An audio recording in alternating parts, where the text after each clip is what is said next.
One Conservative MP who spoke at this debate, who is not a revolutionary communist, is this lady, the Right Honourable Jackie Doyle-Price MP. Listen very carefully to this clip I'm going to play of what she had to say and the intervention.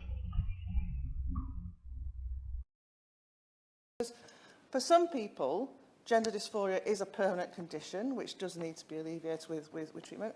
But for others, it can be a symptom of something else. This is not a straightforward condition that has the same pathology in all people that experience it.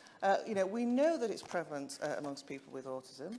We also know it's prevalent, it can often be a very common thing to experience by girls going through puberty.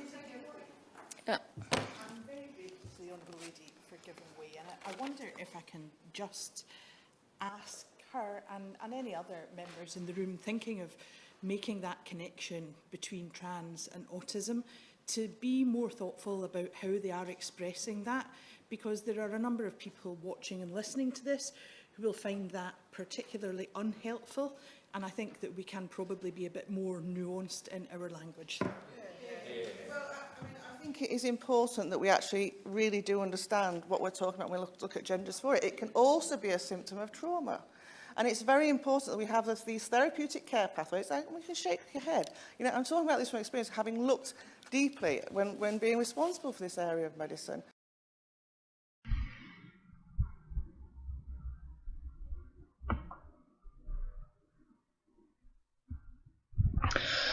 So the Honourable Kirsten Oswald MP, with the eager nodding support and hears from her colleague by her side, the Honourable Stephen Doughty MP, SNP and Labour respectively, objects to autism and trauma being cited as major factors behind gender dysphoria. Let's hear what the interim CAS report has to say about that.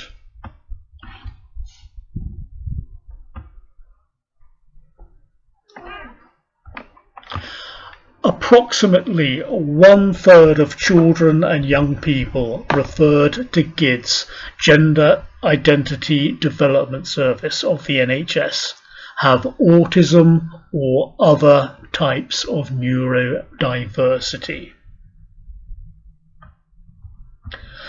And in this chart that Dr. Cass provides in her report, amongst the 5 major factors behind gender dysphoria that she lists is sexual abuse and other trauma.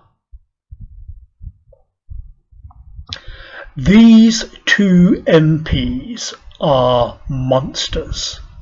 They don't want the facts to get in the way of children being mutilated. Seemed at that moment that I could hear an inner voice saying to me, yes. Stand up for righteousness. Yes.